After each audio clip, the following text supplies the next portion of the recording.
Yeah, 100%. Tell me where. Clear the doorway kind of situation. Those are the reporters we're sending this. Oh, you're doing the task So, You don't I'll have ask what a configurations he's talking about. a 5-pin out of your camera in your bag. A 5-pin out? Yeah. So that we can just run a line from you to him. Oh, You know, the 5-pin pillar.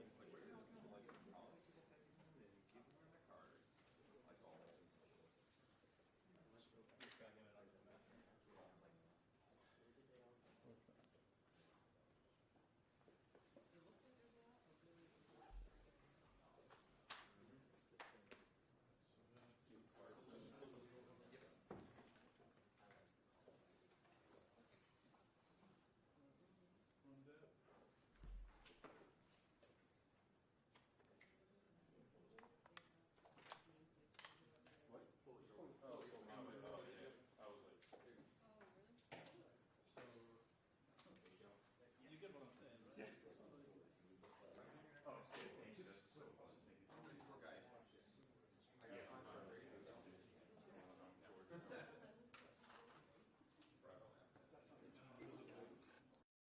The monitor. Is it not clicking? No, that's the problem. It's like, I guess if I'm there, but I don't want to be there. I want to be. Yeah. You want to so Cleo, can you just feed him a line? Can't feed him. I mean, I guess I can run a line to him. Here, I'll run. No. Yeah. All right. Where's Olive?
1, 2, 1, 2, 3, 1, 2, 3.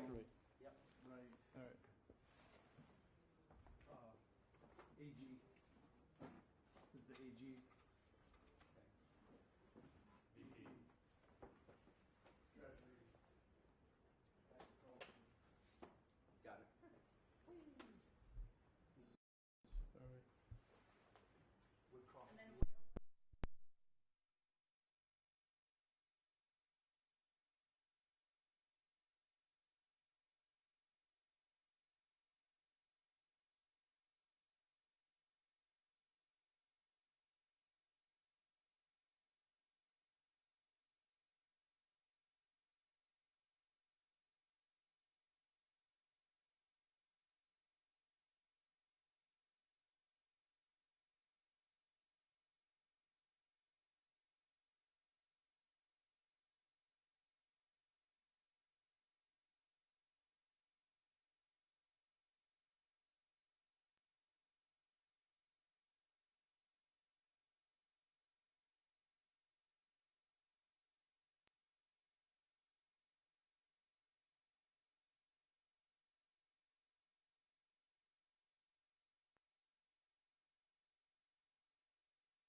cabinet room is getting more and more beautiful. You can see the flags behind us, of the different forces, and the American flag, and various others. It's, I think, quite spectacular. It's never looked this good, and hopefully we're going to do work that's never been as good. So I think that's basically what's happened in our first year. We've had an amazing year, and this will be our first cabinet after the year, so we're starting our second year. Tremendous progress has been made. I want to thank the cabinet for 12 months of unprecedented achievements. We really have. I mean, it's unprecedented. The numbers we've had on the economy and growth, you see them, and that's despite a Democrat shutdown. Without the shutdown, we would have picked up about 1.5 points more than already high numbers, record-setting numbers. So this has been, I think, and a lot of people say it, the most successful year of any administration in American history. First year, there's never been a first year like this, including the fact that we put out, extinguished 8 wars, and another one we think is coming. Steve Witkoff's working very hard, and Jared and everybody else, and I think it's coming. It was just announced that the murder rate in our country is the biggest drop ever recorded. It's at the lowest in 125 years. First in recorded history, it's the lowest in at least 125 years. It's a wonderful thing. And that crime is way down, and one of the reasons was we've taken a lot of bad people and gotten them out of our country. In some cases, they're so bad that we put them in prison because we don't want them to even take a chance of coming back in, even though our border is very secure, record-setting secure. We had 0 illegal aliens being admitted into our country for the last 8 months. That's hard for even me to believe, but the people that make up the lists are supposedly nonpartisan, but I would say they lean toward the Democrat side. And if they say that, I'm all for it. As you know, we've had a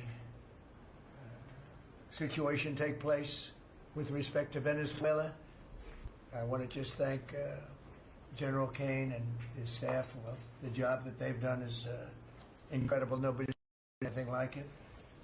And once it did take place, I want to thank the leadership of Venezuela. We're getting along really well with them. The relationships have been very strong, very good. And they have informed me that they feel there's very good security, very strong security. We're working with the various people involved, including Chris and Doug and everybody on the oil. We have the major oil companies going to Venezuela now, scouting it out and picking their locations, and they'll be bringing back tremendous wealth for Venezuela and for the United States, and the oil companies will do fine too. Venezuela will actually make for themselves more money than they've ever made before, and that's a good thing. And the people of Venezuela were literally in the streets waving American flags. They were so happy. And the people in our country, like in the Doral section of Miami, which is considered little Venezuela, they're thrilled.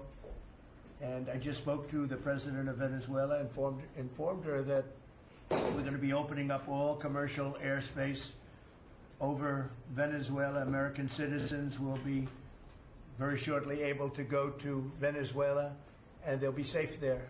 They'll be safe. It's under very strong control. And the people of formerly of Venezuela, some want to go back, and some want to go back to visit, and they're going to be able to do that. So I've instructed Sean Duffy and everybody else concerned, including the military, that if you would, by the end of today, I'd like you to have the airspace over Venezuela. Planes can go to Venezuela opened up. Okay? Yes. Thank you very much. And I want to thank all of the people in Venezuela for what they went through, and I want to thank the leadership for really they're doing a good job. And just as I promised, we've defeated the Biden inflation nightmare and achieved explosive new economic growth. The Atlanta Fed is predicting an astounding 5.4% GDP growth in the fourth quarter, and that's despite the fact that we had a Democrat shutdown. We would have had, that number would have been 7%, which is a number nobody's ever heard of. And we've been given great national security because of tariffs, and we've also been given unprecedented income because of tariffs. part of the income that we gave, $12 billion, we gave to the farmers of our country, so that yesterday I was up in Iowa, and they were very happy, Madam Secretary. Yes, sir. They were very, very happy. They were great. Grateful.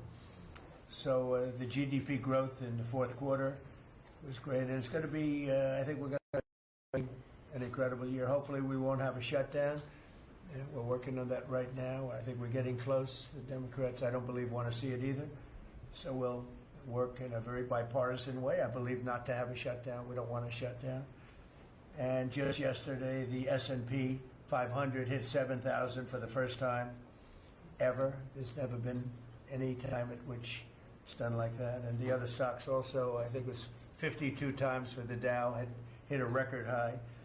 But the 7,000 was not a number that was even thinkable if you go back a year ago. So S&P hit 7,000 for the first time ever. The stock market has set, it's actually 53 all-time record highs since the election, adding $9 trillion in value to savings, retirement accounts, and 401ks. And I mean, everybody benefits, but we have record stock markets. Companies have never done well. And most importantly, if you think about it, after 4 years in which Biden got much less than $1 trillion of investment into our country, in just, actually it was taken over 11 months, even though we're 12 months. In 11 months, we've taken in more than $18 trillion. So they did less than $1 trillion, Scott, in a period of 4 years, and we've done $18 trillion in less than 1 year. So there's never been anything like that. No other country has done those numbers, by the way, in history. 10 years ago, one country did $3 trillion. No other. We did $18 trillion. Is being invested now. Thousands of businesses, plants, equipment all over the country are being built right now. And they're going to be opening pretty soon. And when they open, you'll see numbers like nobody's ever seen before. The economy is doing amazingly well. I wish the press would report it, but people are finding out. They're seeing it. It's coming. It's becoming pretty evident. It's hard to hide. Biden inflation, which is really stagflation, cost the typical family $34,000. Think of that, $34,000. But after 1 year, growth in real incomes is outpacing inflation by more than $3,000 under Trump. So one cost $34,000 and one made $3,000. That's a big swing. Gasoline has plunged to, think of this, over $4 a gallon, depending on where you are. In California, it's $7, $8 a gallon. I was in Iowa, and they had $1.85, because I had it at $1.99 a gallon. And I was corrected by two farmers that said, I just bought my gasoline for $1.85. So, Chris, you have to be doing something right, you and Doug, right? But I don't want to give you too much confidence. You got to keep it going. We're drilling, I think I can say we're drilling more than at any time ever in the history. We're taking out more energy out of our land, but specifically, if you look at oil, we've never been anywhere even close. Is that a correct statement? That's correct. All-time records. Yeah, great. It's a great job. Well, it's supply and demand. So that's going down rapidly. And, you know, when energy goes down, everything else goes down. They tried to do their thing. It was a disaster. Then they ran back very late to the Trump policy, but they didn't do the Trump policy. They cut leases. They did everything that they could do, but they lost it. And they were very high, and we're now less than $2 in many areas, $2.30 a gallon average. Grocery prices, airfares, hotels, car payments, and rent prices are coming down very fast. And you don't hear the word affordability issued by the Democrats anymore. Now they're going into other things because they're getting beaten badly on affordability. Remember that when I was elected, I came into office, I inherited a total mess, starting with eggs, which were 4 times higher than they were just a year before. And Brooke got them down very quickly before Easter. He said they wanted me to buy plastic eggs for the egg hunt, at the very famous egg hunt at the White House. Sir, would you buy plastic eggs? I would buy a lot, like 100,000 eggs. And I said, we're not going to buy plastic eggs. And by the time we had the egg hunt, a few months later, we had the prices down pretty good. And now they're really low. Now they're at a very low level. So we really have, you don't hear the word affordability. We inherited very high prices, and we inherited the highest inflation in 48 years. I say the history of our country. I think it sounds almost the same. Actually, I think 48 years sounds actually worse for some reason. So I'll go with the 40, because the press corrected me. I said history, and they said, it's not history, it's 48 years. I said, I'll accept that. And we had the highest inflation in 48 years.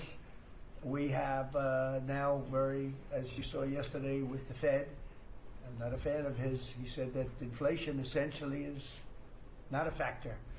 It's really been pretty amazing. I just put out a statement about his statements. I won't repeat them here because they're too angry. And thanks to our tax cuts, millions of Americans will soon receive record-setting tax refunds. You're going to get a lot of tax refunds, with the average refund expected to be over $1,000 higher than it has been at any time. So we're going to be getting some pretty good refunds, a lot of people. If congressional Democrats had their way, Americans would right now be facing the largest tax hike ever. You know, their proposal was to raise taxes very substantially.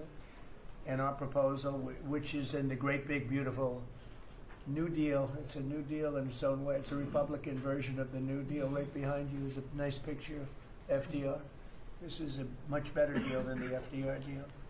But we have the great big beautiful bill, and it's given tremendous tax cuts and a lot of other things. People are now finding out how good it is, and it's just kicked in as of January 1st, by the way, so we're really starting to see it.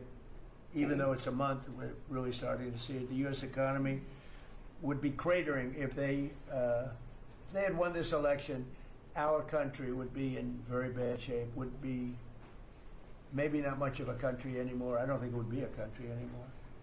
They were doing everything wrong, but they were going to give you the largest tax hike in history, and we're giving you the largest tax cut in history in the great big beautiful bill. In addition, I think it's very good. I think it's very important. You have no tax on overtime, no tax on tips, and no tax on Social Security, but you also have, you're getting this is the first time this ever happened. If you buy a car, you go out and borrow money, you get an interest deduction. You take the interest rate, the interest that you're paying on the loan, you're able to deduct it for income tax purposes.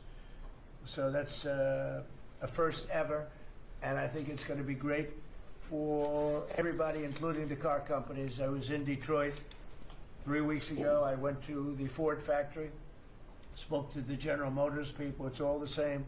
They're doing better than they've ever done. The factory I went to was like a World War I, earlier than World War I factory, opened up. One of the oldest buildings, but one of the biggest. And Ford was getting ready to close it a couple of years ago, and then they saw that I was doing well, and it looked like I would have a good chance of winning. And they kept it going, barely going. And last week they announced, during my visit, they announced that they're going to round-the-clock round-the-clock production. They never thought it was. I said, did you ever think? I spoke with Bill Ford and the president of Ford. They were both there, and they said, we can't even believe it. We were going to close this building 2 years ago, and now it's going round the clock.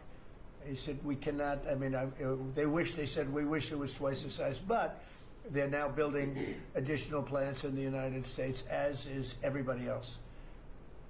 You have AI building, but the car companies, I love the car companies, and you have them. They're all coming back. They're coming back from Mexico. They're coming back from Canada. They're coming back from Japan.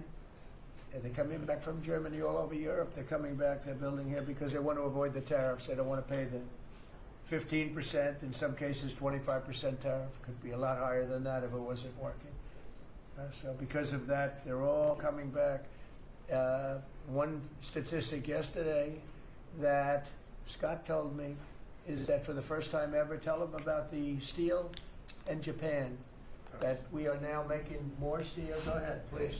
So yesterday they reported for the first time in 26 years the United States of America produced more steel than Japan. And that is entirely driven by your tariffs. Amazing. Thank you.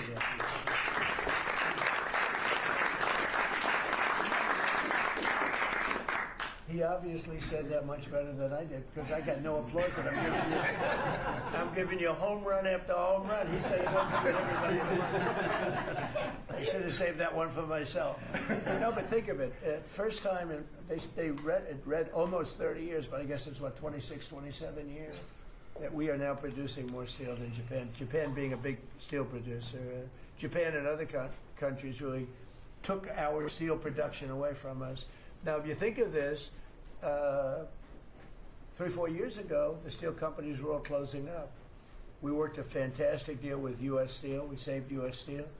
And now it's all coming about. But and that's just the beginning. There are a lot of steel plants right now being built. So that's an amazing number. Nobody would have believed that. If you would have said that 3, 4, 5 years ago, people would have said, yeah, it's not a true fact. But so it has to be true, because otherwise you question me on everything. I have to be extremely accurate. I don't exaggerate it. I don't want to exaggerate, because you will call me. You don't call other people, but you would call me under my most favored nation spot, which I think is the most important thing, Bobby, of all what we've done, because we're bringing drug prices down by 80, 90%, depending on the way. You could say 5, 6, 7, 800%. Depends on the way you want to calculate it, right? But let's go the old-fashioned way. But drug prices for prescription drugs will be down 80, 90%, 75%, 68%. They've only gone up for years and years and years. They've only gone up, and now we're going to have essentially the most favored nation. We're going to have the most favored price in the whole world. Whatever the lowest price in the world is, that's what we're going to pay. And I don't want to go into a big deal, but nobody else could have gotten this but this administration. I'm being very nice when I say that. The cost of prescription drugs is coming down by a number that was never even thought of. This will have a huge impact on healthcare, by the way, because obviously drugs are a big part of healthcare, and it will help repair some of the Unaffordable Care Act's damage that they've done, because the Unaffordable Care Act, which is Obamacare, it's unaffordable. It's not affordable, and it's a disaster. And hopefully we will be paying money directly to the people instead of giving the insurance companies the money. They'll go into a healthcare savings account or whatever it is. But think of it. We pay the money, billions and billions, really trillions of dollars, going to insurance companies. We want that money to go to the people. They buy their own health care. And it's so popular. The problem we have is the Democrats are owned by the insurance companies. They're literally owned lock, stock, and barrel by the insurance companies, and they hate it. But the people love it, including all Democrats. So I think we'll perhaps be successful with it. But it was an idea I had. I read the papers, and I'm reading one of the stories about the insurance companies, how much money they're making, where they received billions and billions of dollars for this stuff from the United States of America, and their stock has gone up by 1,400%. Think of it, 1,400. One went up 1,700%. Numbers went up. If you go up 1,000%, you're doing bad in that business, right? And it's all because of the money. Not all, but mostly because of the money the United States pays to the insurance companies. They say, this is big stuff. And I asked somebody, why don't we just pay the people directly? And they said, that's a good idea. It's funny, it's a very complicated business, but actually it's not so complicated. And I went to Bobby and I went to Dr. Oz. I said, can I talk to you guys about this?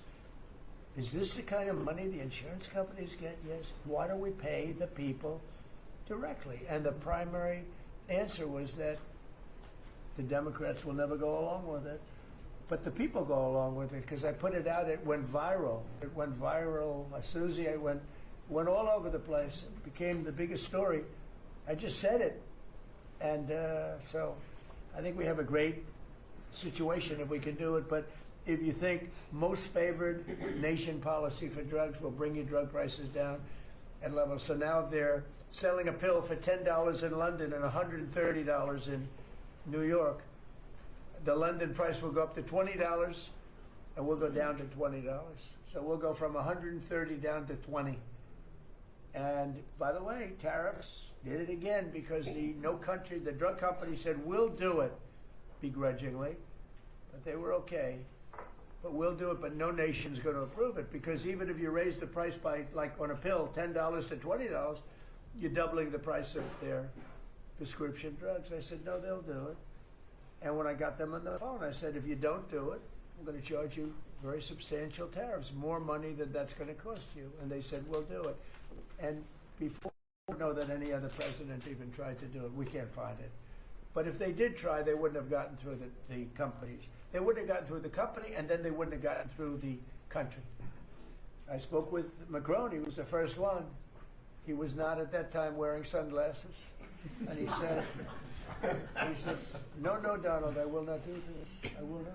I won't even consider. You're asking me to double the price. I said, you have no choice. You have to do it because you guys have been ripping us off. In other words, the whole world, we've been subsidizing the whole world on drug costs. That's why they were $10 and we'd be at 130. As an example, there were many examples. I could give you examples even worse.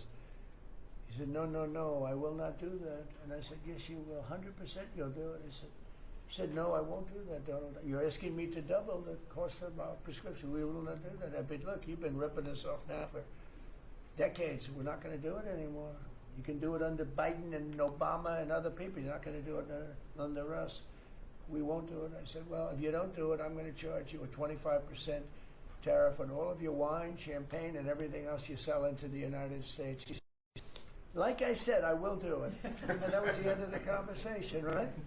That was the end of the conversation. So now we have favored nations that everybody said would be impossible to get. And I then had the same conversation with 15 other countries. Every one of them agreed. After a short conference, they all said no. And then within a matter of seconds, they said, we would be very happy to do that. Thank you for asking in such a nice way. And it's a great achievement. I think it's going to be one of the best achievements we've had in this country in a long time. So we're going to be knocking drug prices down at levels never seen before. I want to thank the drug companies because once they agreed, they really did. They felt it was very unfair. One of them told me it's actually a relief to agree because this has been just a rough thing for me, to justify it. Because they couldn't justify it. I said, how come in London I can buy something for $10 and in New York I have to pay $130? And they go, well, it's research and development.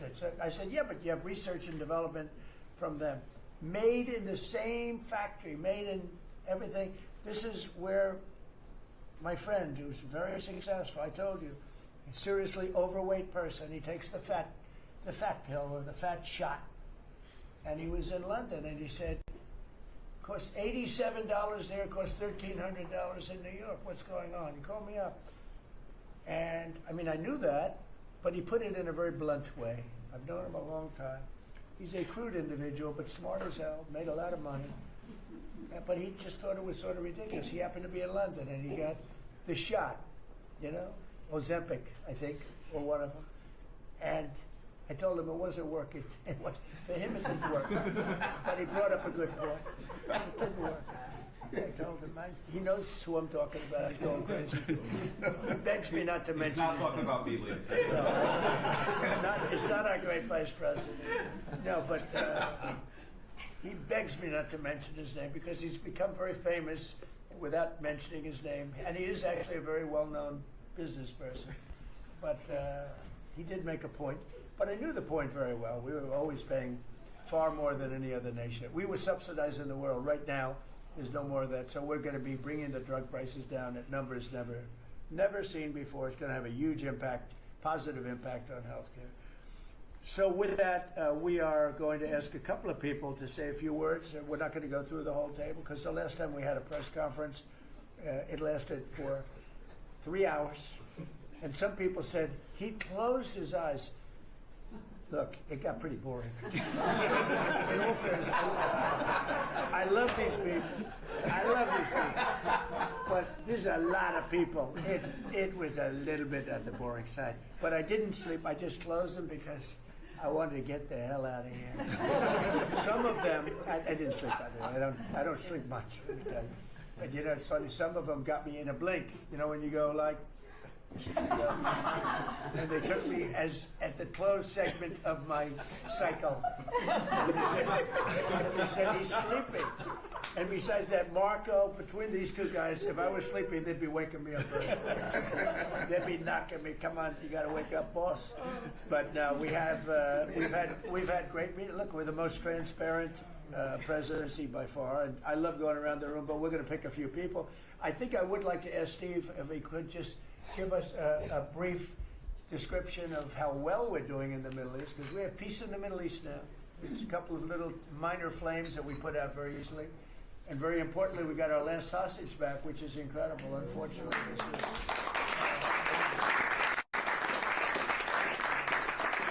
was something that nobody said could be done. And I will tell you, Hamas was a big factor in getting all of the hostages back. They had we were not happy with them, and they had to bring them back. And they found the dead hostages, the bodies of hostages.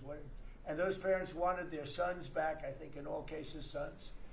But they wanted their sons and their family. They wanted their sons back as much as the people that had living hostages that we got them back too. So we got the 20, but remember, we got hundreds back previous to that.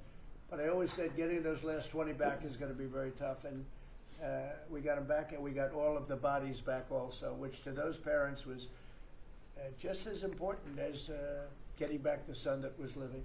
Steve, could you give us a little description, please? Well, your policy of peace through strength, that's what delivered that home. Without that pressure, it never happens.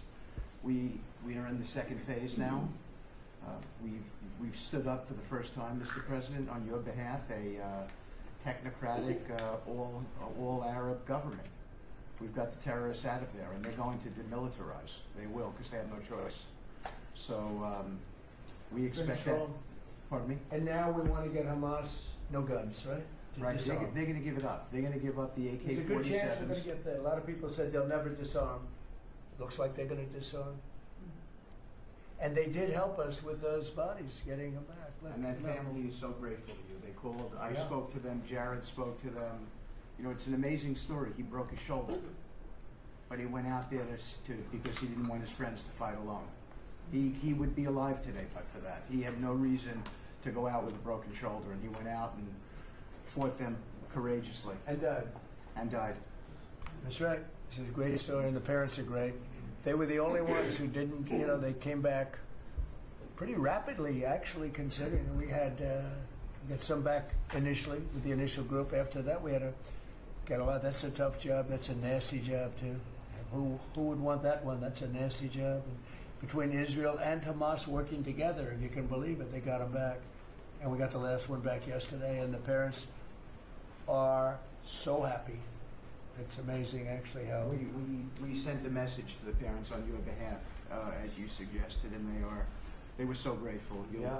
I guess grateful to me is a much better word, because it's hard to be happy, but they were actually. I mean, they couldn't believe that they had their baby boy. The mother said, my baby boy back. It's a very terrible thing. Steve, Russia, Ukraine, we're making a lot of progress. Could you explain that? The Ukrainians actually said that we've made more progress since Geneva than they've seen in the last 4 years of that conflict. So we had 5 Russian generals last Sunday in Abu Dhabi with Jared and Dan Driscoll, and we think we made a lot of progress. The talks will continue in about a week, but lots of good things happening between the counterparties discussing the land deal. They're talking together. We have a security protocol agreement that's largely finished, a prosperity agreement that's largely finished, and I think the people of Ukraine are now hopeful and expectant that we're going to deliver a peace deal sometime soon. And because of the cold, extreme cold, they have the same that we do. I personally asked President Putin not to fire on Kiev and the cities and towns for a week during this. It's extraordinary. It's not cold. It's extraordinary cold, record-setting cold. Over there too, they're having the same. It's a big pile of bad weather, the worst. But it was really. They said they've never experienced cold like that. And I personally asked President Putin not to fire into Kiev and the various towns for a week, and he agreed to do that. And I have to tell you, it was very nice. A lot of people said, don't waste the call, you're not going to get that. And he did it, and we're very happy that they did it. That's correct. Because on top of everything else, that's not what they need is missiles coming into their towns and cities. So I just thought I should say it. I thought it was a very, very good thing. And Ukraine was almost, they didn't believe it, but they were very happy about it because they are struggling badly. I They're think struggling. it shows, Mr. President, how you provide an overarching sort of presence in these negotiations. The Ukrainians never thought it could happen. They are doing things maybe that people wouldn't give them the credit for doing, and I think it always comes down to your indomitable spirit. Well, it was a good thing. You know, if you think it's cold over here, they say in Ukraine you can add another 20% to it. It was very cold place anyway, but this was, they see numbers that were so, they've never seen numbers like that, cold numbers like that. So it was, I thought I should mention it. Could I ask Scott Bessert, we have so many things happening, could I ask you to maybe say a few words, please? Yes, sir. So the one big beautiful bill that was passed on July 4th last year, we're starting to see the effects kick in. You mentioned the great economy. One of the things in the one big beautiful bill, Mr. President, it was an honor to host you, and as you said, the best rapper in the world, Nicki Minaj, at yesterday's Trump Accounts Summit. We've now had 1 million people sign up for Trump Accounts just this week. We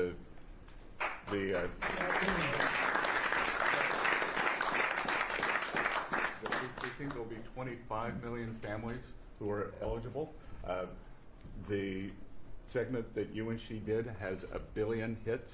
1 billion hits on the internet. So we're telling everyone, go fill out form 4547, trumpaccount.gov. So thanks to you, the Trump accounts, the next generation's America will benefit from today's record-breaking economy, record-breaking hits. Sir, when we came in, the Biden administration had destroyed the American people with the 3 I's: immigration, inflation, and interest rates. Immigration, check, you close the border. The inflation, as we've heard, back down to target. Prices are coming down. And interest rates, we hope there's more on the way. We've got gains in wages, low prices, and I think 2026 is going to be the year for the Trump boom. It's going to be a supply side boom. I enjoyed the trip out to Iowa. In the diner, the staff there was thanking you for the no tax on tips, and they're expecting big refunds from that. We saw the CEO of John Deere, who said, thanks to your tariffs, new plants in Indiana, North Carolina. Two massive plants being built by John Deere. And he's the chairman and CEO, wonderful guy. And I said he was at the event we had in Iowa, which is appropriate, John Deere, Iowa. But I said to him, so what are you doing? He said, we just announced 2 massive plants. In fact, they're going to have 1 plant for excavators. And he said, there hasn't been an excavator built in this country in 50 years or something. He said, they're taking it out of Japan and they're moving it into the United States. 2 very big plants. And I said, so why are you doing it? He said, because of you and because of tariffs. I said, if we didn't have tariffs, would you be doing it? He said, absolutely not. So it's very important, and I hope we're going to be successful with the Supreme Court case because we're waiting, and we're taking in hundreds of billions of dollars, and we don't want to give it back, number one. And number two, and you know, the people that are fighting us on that case, by the way, are China-centric. These are people that are for China, but they're also outside of the United States. These are countries that ripped us off for years and years, charging us tariffs. And now we're doing an amazing job, and we're getting it back. We're getting it all back and then some. And they're the ones that are leading that lawsuit that we have in front of the United States Supreme Court. So it's a very important lawsuit for our country. And hopefully it's going to work out. We're waiting a long time, but hopefully it's going to work out. We've taken in hundreds of billions, even trillions of dollars, and certainly we've taken in dollars of, you know, a big part of that 18 trillion that's coming in is because of tariffs are coming in. They're building because they don't want to pay the tariff, and the tariffs are very, steep. They could be much steeper. You probably saw I put out a truth today, and the tariffs could be much steeper.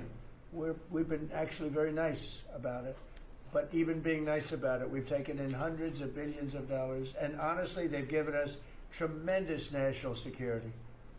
The power that we have because of that, they have given us tremendous strength and national security. Go ahead, Scott. Yes, sir. And the IEPA power you used on the tariffs, as you said, we're bringing in tens of trillions of investments. The tens of trillions of investments turns into factories construction, which turns into factory jobs, which turns into consumer spending. You've right-sized the government, so government employment is down. Private sector is up. Growth was a stunning 4.7, 4.8% in the past 2 quarters. Biggest back-to-back gains in a decade. And we are doing that with government finances improving. So that will bring down the borrowing costs. The calendar year budget for 2024, 7% deficit to GDP, highest when we weren't at war, not in a recession, all the way down to 5.4% and getting better. Biggest decline since 2014. Generational gains in productivity, soaring productivity. We're going to lift workers' pay, record high prices, record high profits, and stock prices are soaring. We got a manufacturing renaissance, and all the key inflation metrics are trending lower. Over the past 3 months, the consumer price index is just 2.1, and core prices are even lower at 1.6. And I think that could trend below 1, given energy, as you talked about, the pharmaceutical discounts, and rents. So we're expecting a great year in 2026, Mr. President. And we're going to be announcing next week, I think sometime, Scott and Howard and everybody, we're going to be announcing the head of the Fed, who that will be. And it'll be a person that will, I think, do a good job. We're paying far too much interest in the Fed. The Fed rate's too high, unacceptably high. We should have the lowest, and I think you read my statement that I put out before the meeting, but we should have the lowest interest rate anywhere in the world, because a lot of these countries are successful only because of us, because we allow them to have surpluses. And without surpluses, some of the countries that you most respect financially, that you say, oh, this one, that one, this one, that one, they're successful because we allow them to have surpluses. And we could easily stop that with the powers that we have, but we don't. We took some of it, but we took really just a small portion of it compared to what we could take if we wanted to. We should have the lowest interest rate anywhere in the world. They should be 2 points and even 3 points lower. And if it was, this point is the equivalent of, I would say, $500 billion. So if you got 2 points low, you have $1 trillion in saving, and it's almost, if you call it just a paper expense. You can do it with a pencil. It's not cutting. It's not saying we have to get rid of jobs, or it's just like literally so easy to do. But we have a guy that doesn't want to do it because he's, I think he's politically biased. I really do. I believe he's politically biased because most smart people say it's not even a question. But despite that, we were able to bust through. It's like busting through a wall. We're able to bust through a wall, and we have the kind of numbers that Scott and Howard with the steel and other things talk about. What would you say, Howard, in terms of how we're doing, generally speaking? Great businessman, very successful guy. He's doing a really good job. What would you say? Well, no one, before you walked in the door, no one thought our economy would grow 2%. Fourth quarter, with the shutdown, 5.5%. And that means the first quarter, you could see the United States of America, with its $30 trillion economy, grow in the 6% range. And no one thought that was possible. That's how you get jobs. That's how you get money down. That's how you fix the deficit. You are fixing everything with your policies. You have changed America and created the golden age. Thank you. And with the help of the Fed, because we really, we want help, not hindrance. Why would the Fed hinder? But with the help of the Fed, with the right choice, if we make the right choice, a lot of times you make a choice, you think it's good, and it turns out to be not good. But with the help of the Fed, we could hit numbers that have never been hit before. We could hit 8, 9, 10. There's no reason why not. And, I talk about, if you go back 20 years, 25 years, I'm old enough to remember, when we had good news, when you announced good news, the stock market went up. You announced anything good, the stock market went up. You announced bad, the stock market went up. And that's the way it should be. But now it's, over the last 15 or so years, if you announce good news, that means they're going to raise interest rates because they want to kill it. So you can never really be that successful because you announce all record numbers, great, because they're afraid of inflation. But growth doesn't have to have any impact on inflation. It can make inflation go down in many cases. So, and you've seen that with us. I mean, we're growing at a much faster rate than anybody thought was possible. We have very controllable inflation. With Biden, we were getting killed, and we had the worst inflation in 48 years in history, in the history of our country. And that's with going down. So growth is a great thing. It doesn't mean inflation. And go back to a system where when we announce good news, they say that's great. We can lower interest rates instead of raise interest rates. And by the way, if inflation comes, we'll take care of it when it comes. But, you know, they're trying to guess it, and they're trying to get it 10 years before in advance. And, you know, we want to make this country greater than ever before, and I think we're doing that. But we want to make it that when we announce great news, everything goes up. If we announce bad news, that happens too. We bring it down, and we control, and we do what we have to do. But we can have numbers in the upside like nobody's ever seen before. I want to ask Bobby to say a few words, if he would, about some of the incredible things that we've been doing in your department with Oz and everybody else. Mr. President, we're in the process of implementing your great healthcare bill, which is going to increase affordability, drive down costs, and increase the quality of healthcare for every American. You mentioned MFN, Most Favored Nation. We now have agreements with 16 of the 17 drug companies. And you asked us to do something. You know, Clinton had promised to do this, Biden had promised to do this, Obama, Bush had all promised to do it. None of them succeeded. It was regarded as impossible, and you made it 10 times harder. As you said, not only do I want MFN, but I want them to all reshore their production to this country. And they don't have any money to do it because we've taken it all from them. And I want to make sure we continue to lead the world in innovation. We succeeded in all of those goals, and the proof that we did that is after we signed those agreements, the stock prices for those companies went up $1.3 trillion. Amazing. And they are reshoring. Eli Lilly is building 6 new plants, including an API plant. So the next time that we have a pandemic in this country, we're not going to be stuck buying API from China who cuts us off. We're going to be able to make it right here. Novo Nordisk is building 4 new plants, and we are going to be releasing Trump RX so that every American can get the lowest prices in the developed world. In some cases, they're going to be lower than the lowest prices in the developed world. And that's going to be happening sometime probably in the next 10 days. So we're doing rural health care. We sent out $10 billion last week. The states have that money. They're going to be giving it to rural hospitals sometimes in the next 2 weeks.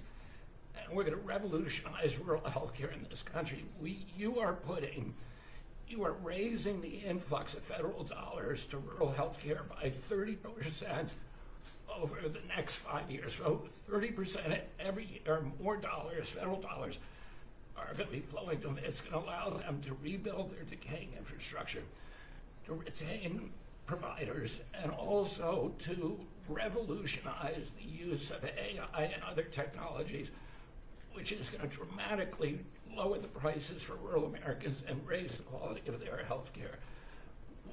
Brooke and I released the dietary guidelines, which have been received incredible acclamation from both sides of the aisle. We are going to change the food culture in this country.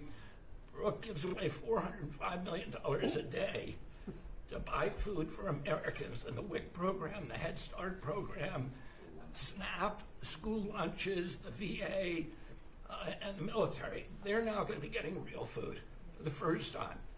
And Brooke came up with the ingenious idea of requiring every store in this country that accepts food stamps to double the amount of real food that they're selling. And this is going to drive change in the market.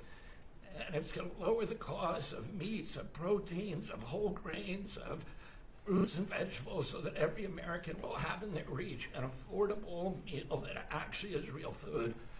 70% of American kids now are, 70% of the diet of American kids is now ultra-processed foods. That's why we're spending $5 trillion in treating chronic disease in this country every year. We are attacking fraud. We have Oz finding hundreds of billions of dollars in Medicaid, Medicare fraud in states like Minnesota and California, and we are clawing back that money. We also accomplished something that every American has promised, which is prior authorization. Now we have 80% of the insurance industry that has agreed to eliminate prior authorization in almost all of their procedures. So that this is going to dramatically change the experience of every American with the healthcare system. When you go to your doctor, your point of care, before you leave that office, you will know whether the insurance company is going to pay for the procedure or not. And that is going to, as I said, change the experience. We're also doing price transparency, which you asked during your first term. It never got implemented because the Biden administration never enforced it. We brought more enforcement actions against hospitals than in this 1 year, and the Biden administration bought in 4 years, and we're doing a crackdown so that every American, when you go to a restaurant, you look at the prices before you buy the meal. You ought to be able to do that when you go to a hospital, and by the time that we leave office, every American is going to have that guarantee.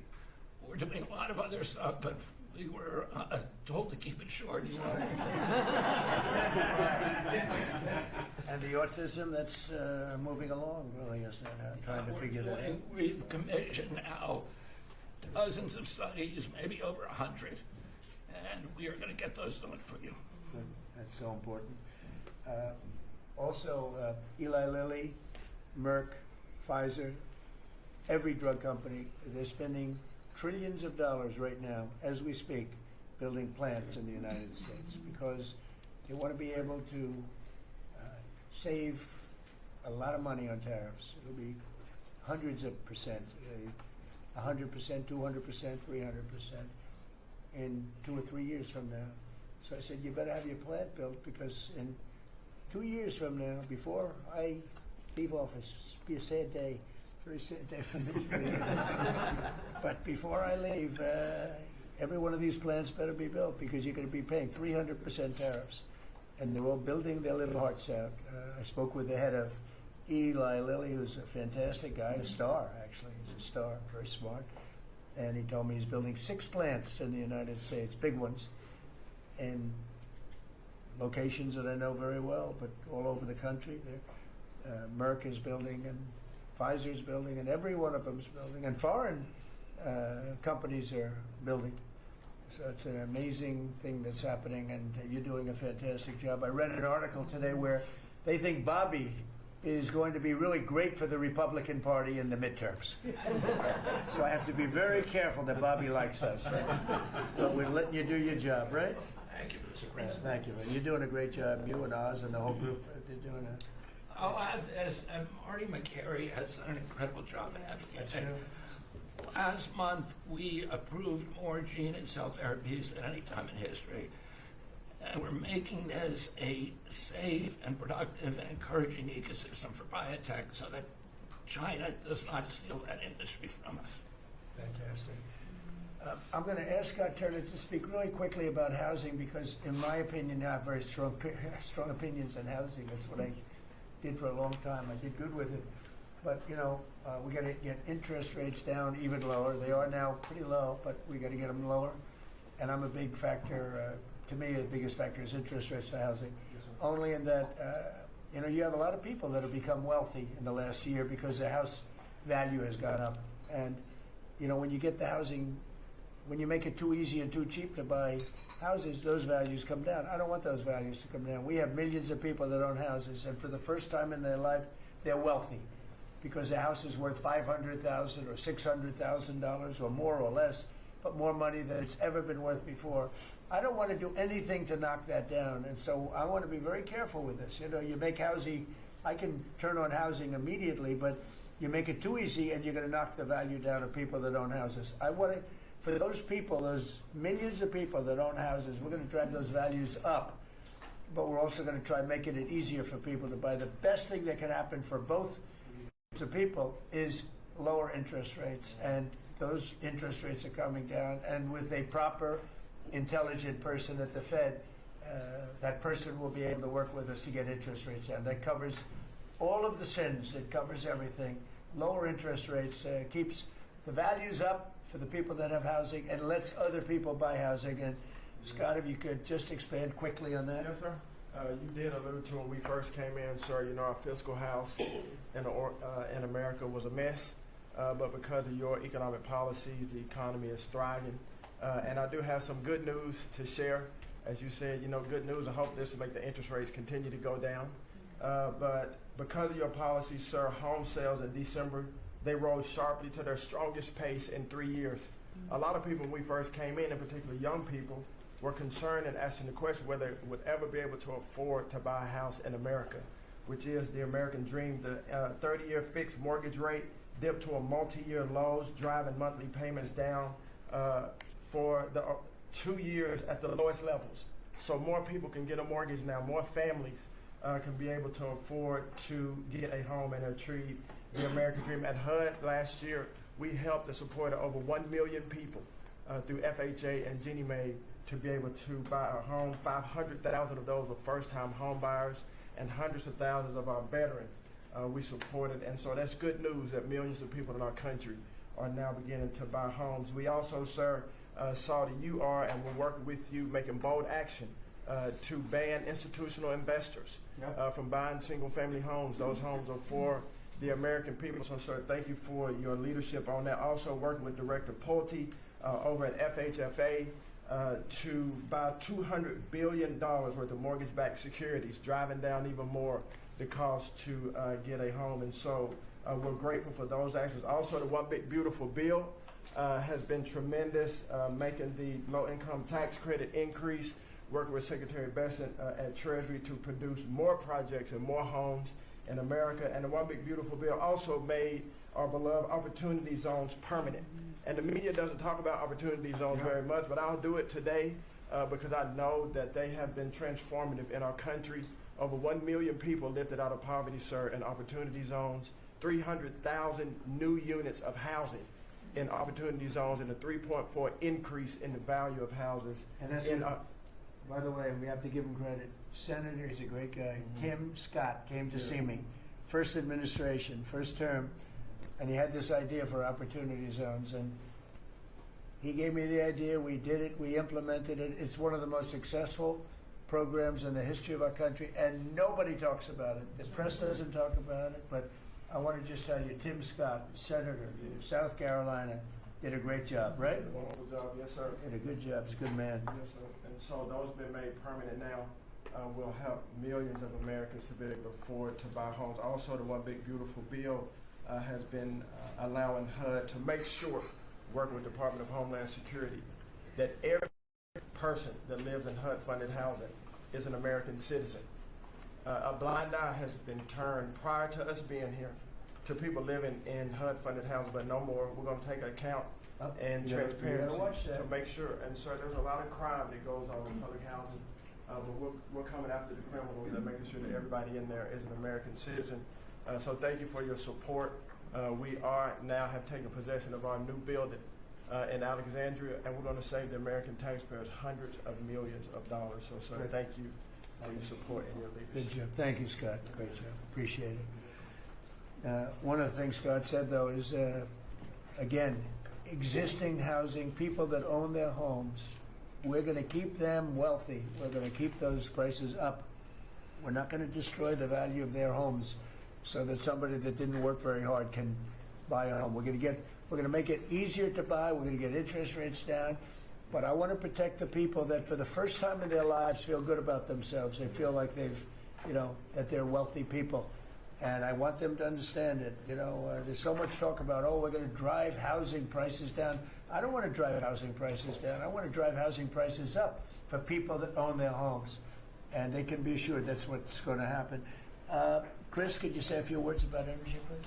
You bet, Mr. President. I can say with confidence that your energy dominance agenda is firing on all cylinders. United States oil production today is greater than Saudi Arabia and Russia combined, the number 2 and number 3 producers. Our natural gas production today is greater than Russia, China, and Iran combined, the 2nd, 3rd, and 4th largest natural gas producers. Huge production in the United States. Secretary Burgum at the Interior Department has taken in more money on oil and gas lease sales in the first year of this administration than the entire 4 years of the Biden administration. And beyond oil and gas, 6 new coal leases under this first year of this administration from the Interior Department, and coal production is growing again in the United States after years of decline.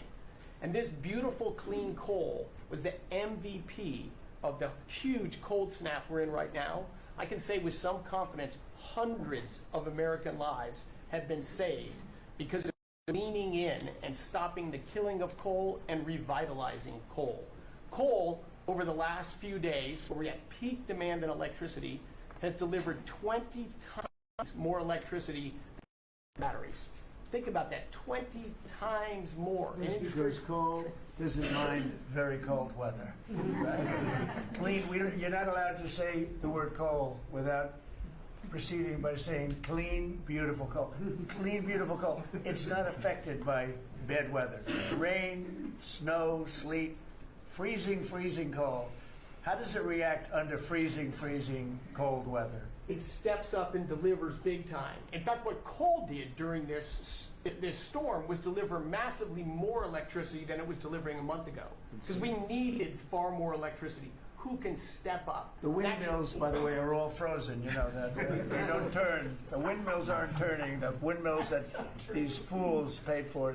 The fool is this country, because the people that have the windmills get massive subsidy, and they make a fortune on windmills that don't even work and they don't produce anywhere near what they should be. And it's the worst, most expensive form of energy there is. And by the way, Europe is destroying itself with the stupid windmills they're putting all over their beautiful areas of most magnificent landscapes in the world, and they're just destroying.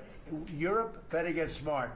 Between immigration and energy, they're destroying. It's not recognizable. They've got to smarten up before it's too late. Please go ahead. Yeah, in New England, with somewhat European energy policies, at peak demand time, very cold in New England, wind, solar, and batteries that you were just speaking of delivered less than 3% of the electricity needed at peak demand time, and that's when it matters.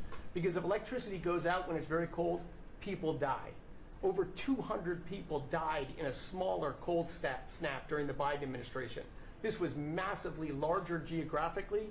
We've had no failure of the electricity grid, no failure of long-distance transmission lines. Local distribution lines have iced up and come down, and we have people from all over the country working to get those back up because people need their lights back on.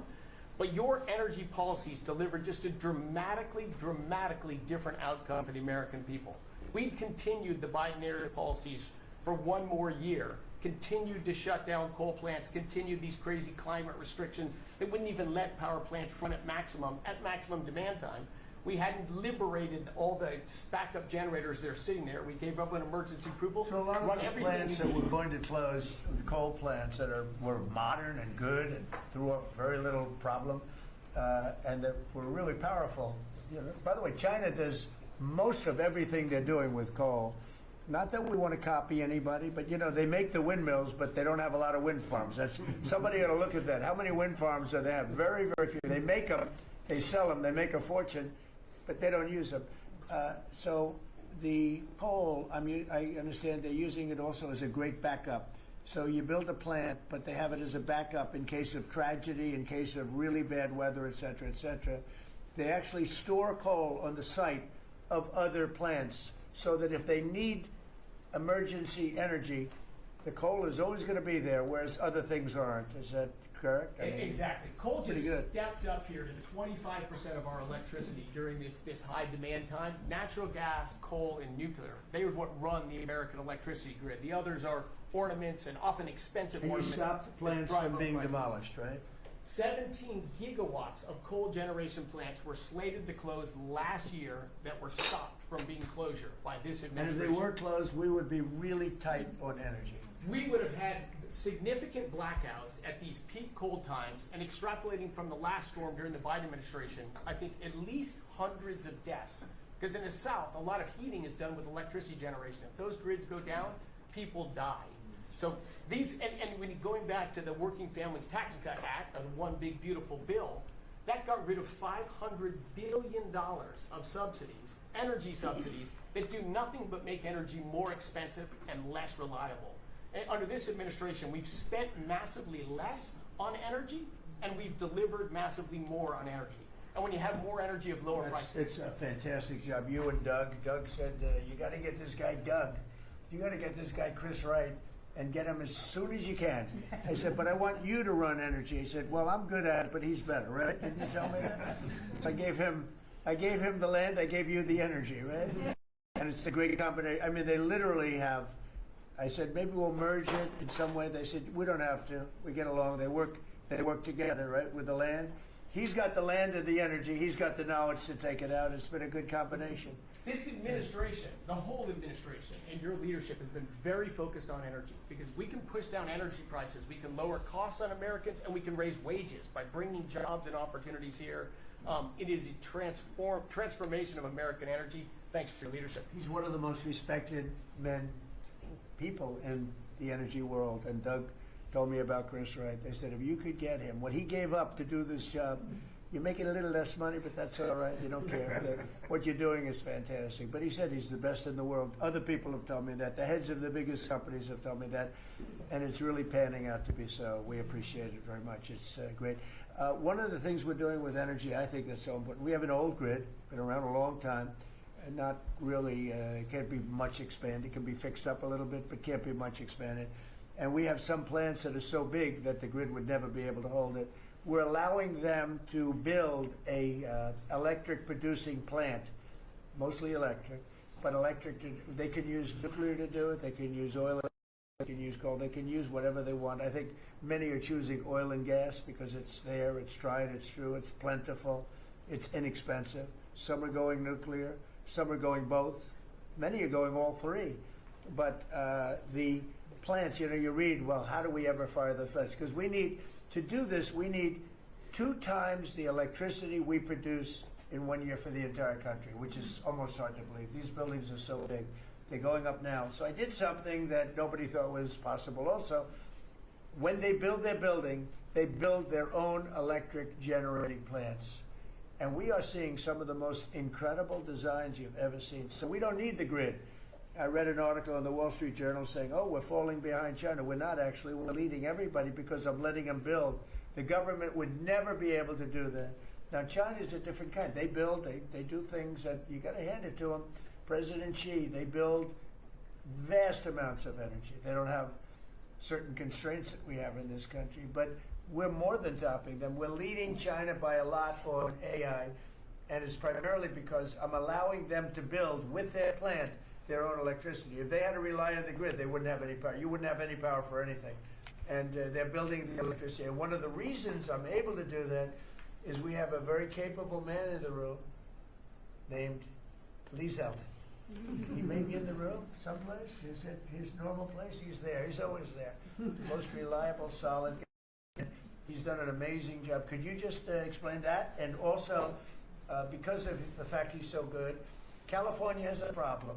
The hardest permit to get when they lost 25,000 or so houses, which shouldn't have been lost, they should have allowed the water to come down from the Pacific Northwest, which was very plentiful. But they didn't do that. They lost 25,000 houses. Lee and his team gave them the most complicated permit within 20 days. Everybody, every single house that burned down got the federal approval. Unfortunately, it's well over a year.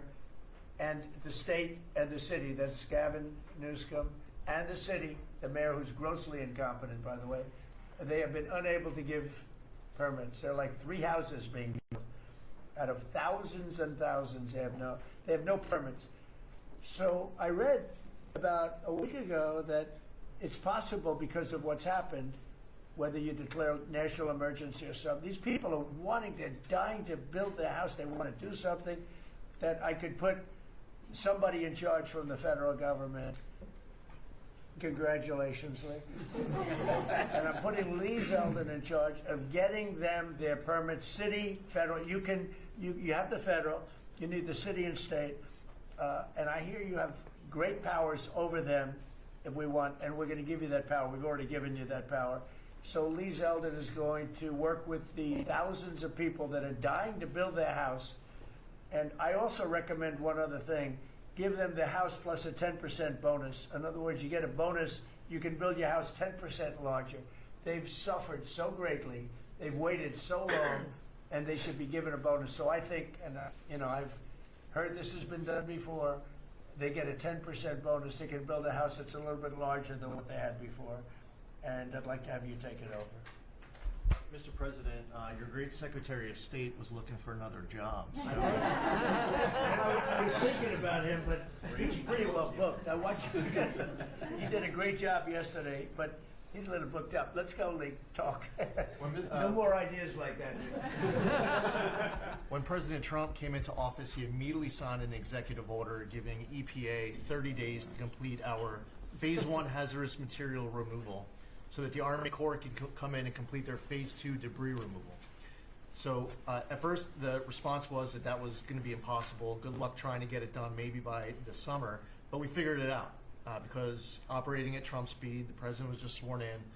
We had to get it done, and we got it done in less than 30 days. The Army Corps then came in and completed the debris removal. So the federal government, while the governor has tried to accuse this president of not focusing with a laser on putting all the weight of the federal government into getting this done, it happened from the moment he was sworn into office. SBA came in. I think it was about half of the disaster loan money, billions of dollars from last year went towards these residents and businesses. So the full weight of this government. But right after I was sworn in, which was actually a year ago today, my first trip was to East Palestine, because the vice president never forgets his home state.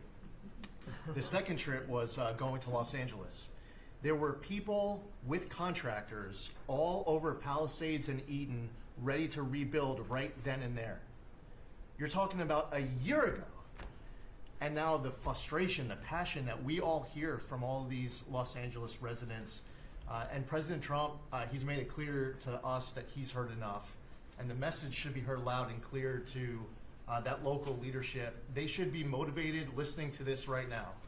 And when this cabinet meeting is over, if it hasn't been done already, is that they need to go into the office where these permits are just laying around, flip over tables if you have to, fire people if you have to, and get all of these approvals done so that people can rebuild their lives. It's been a year, and this president has had enough. So whatever you can do, that's going to be very important. And it's so sad. Those people, we were there a few days after the fire. You were there with them. We were walking down the streets. The people are devastated. The love that they had for that property was, everybody was going to rebuild, and they thought they could do it immediately. They should have. We gave it to them so quickly, but they can't get their permits. They still can't build, and they're losing spirit too. I mean, a lot of people are losing spirit. And the other thing I'd like to talk to you about, and other people about that happen to be sitting around the table. They want to build a low-income housing project right in the middle of everything in Palisades, and I'm not going to allow it to happen. Okay. Maybe it's politically correct, maybe it's not. I'm not going to let these people destroy the value of their houses. I built a lot of low-income housing. I made a lot of money building low-income housing. I know more about it than anybody. We're not going to allow this guy to build a low-income housing project on top of everything else in the middle of that mess that was created by the fact that they didn't allow water to come down from the Pacific Northwest, okay? And I'd like you to have that stopped, and stopped immediately. No financing. That might be you, Scott, because they'll come to you for financing. It's never going to be approved. You would never, but Scott thought it was a horrible thing. So there's going to be no financing for low-income housing. let the people build their houses, and as fast as you can, help them, help the mayor and help the governor get their permitting done, okay? Yes, sir. Okay, thank you very much. Kelly, you know, I think you were just alluded to, are you helping some of the people out there with loans? Yes, Mr. President, thanks to your leadership. You also helped put the fires out. Your executive order got water to the scene in your earliest days of your presidency. So you've been there from day one. We've been out there twice now. There had been no changes until your executive order this week that is allowing that permitting to happen quickly. We have 16,000 structures burned. We have put loans out on 12,000 of them for $3.2 billion. More than half of all the disaster money delivered in America went to that area. Now, because of the abject leadership, the failures of Gavin Newsom, they have not been able to rebuild. Because of your leadership, they're going to be able to rebuild. But that's not all you've done. They'll take the credit for it. Watch, it'll start, and they'll take the credit. Look at the great job we did. They would never. It wouldn't get built in 20 years, and it will be destroyed by building low-income housing next to luxury housing. History says that doesn't work too well. Go ahead. We're going to make sure that doesn't happen, Mr. President. Please. But under your leadership, you've ended at least 8 wars, okay? But probably the most important and underreported war that this president ended was Joe Biden and the Democrats' war on Main Street and hardworking families. We've seen it as I've gone across the country this month, 10 different states, and we saw it when we were together in Iowa. Hardworking families, farmers, small businesses expressing gratitude, lined up to thank you. I was out with our great Vice President last week in Toledo, Ohio. They are thanking this administration for getting Main Street back. The Trump tax cuts, the tariffs, deregulation, it's all rocket fuel for hardworking families in Main Streets. And I see it whether it's talking about small business expensing, 100% accelerated for Made in America factories, the 20% pass-through, but it's also working families where they have expanded child tax credit, increased standard deductions, permanent low-income tax rates, health savings accounts, Trump accounts. This president is delivering for Main Street. It's the most underreported story in this country. And I see it in Main Street businesses. All-time small business confidence hit a record under this president last year after the Trump tax cuts. All-time small business formation now at 36 million small businesses, and a record $100 billion out from SBA because a record number of people want to invest in this country and hire. And whether I talk to manufacturers about tariffs, they know that this president is bringing manufacturing back, just like Prince Manufacturing in Macon, Georgia. 500 employees machining parts for our defense, our agriculture, our automotive, our aerospace industry. They're going to hire 500 more people this year because of tariffs, because of the Trump tax cuts, and because of SBA lending. And I see this state after state as I've gone across the country, talked to hundreds of business owners, walked dozens of factory floors. This is not being covered, but it's going on in America. The number one problem is they need skilled workers. And this is something I'm working on with Secretary Chavez DeRemer. I'm working across the administration to ensure that we empower our small businesses. 98% of our manufacturers meet the small business definition. So Ford has 5,000 small manufacturing suppliers. The $18 trillion you brought in is creating an economic boom like none we've ever seen before. We are going to have 7% GDP growth. GDP now is probably underestimating where it is in 4Q, but with interest rates going down, with regulation going down, these are all taxes on small businesses, and those are going away. And thanks to President Trump, your leadership, we are seeing Main Street boom. Hardworking families have $1,000 already in their pockets, and when they get their $1,000 refund tax, I hope they all remember that every Democrat voted against them getting their tax refunds, because this is what our administration is doing, is powering your incredible economic agenda forward on Main Street. Thank you very much. Great job. I do want to say that on my left I have a man who's doing a fantastic job, and on my right also. But we're spending a tremendous amount of time and effort on building our military. We largely rebuilt the military during my first term, fortunately, and we're greatly enhancing it now. We're going to be doing something new. We're bringing back, and I thought, like you remember the battleships from the great Iowa and Alabama, Missouri, those unbelievable scenes that you see, Victory at Sea. You'd see these incredible ships, and I thought they were powerful, but the battleships that we're building are going to be 100 times more powerful than those beautiful works of art. I mean, they were magnificent. All steel. We have the steel now, and we're going to be doing that as an enhancement. But our military is very, very strong. You may want to say something about the large fleet of ships that's heading over to the Middle East. Well, Mr. President, you had to, like so many other cabinet members have referenced, rebuild the perception of America. And at the Department of War, that meant reestablishing deterrence. What happened in Afghanistan, what happened in Ukraine, a war that never would have occurred, what happened on October 7th in Israel, never would have happened under President Trump. So as a result, we're having to rebuild how our enemies perceive us. And when President Trump said, we're not getting a nuclear, Iran, you won't have a nuclear bomb, he meant it. And we sent those B-2s halfway around the world, and they never noticed. When he said, we're not going to tolerate trafficking drugs anymore in our hemisphere, we treat them like the Al-Qaeda of the Western Hemisphere, he meant it, and we're executing that. When you said, Mr. President, we're securing the border, the military was proud to do their part alongside Homeland Security to do that. Same thing with Iran right now, ensuring that they have all the options to make a deal. They should not pursue nuclear capabilities, and we will be prepared to deliver whatever this president expects of the War Department, just like we did this month. No other military in the world could have executed the most sophisticated, powerful raid, not just in American history, I would say in world history. What those men did going downtown, another country, the most secure place in the most secure base in the middle of the night without anybody knowing until those simultaneous bombs dropped 3 minutes before the helicopters dropped. No other country could coordinate that. No other president would have been willing to empower those warriors that way to be that effective. And that sends a message to every capital around the world that when President Trump speaks, he means business, and we are reestablishing deterrence at the War Department, Mr. President. Thank you. Great job you're doing. Just to finish up on that, the Somalian pirates over the years have pirated, stolen many ships.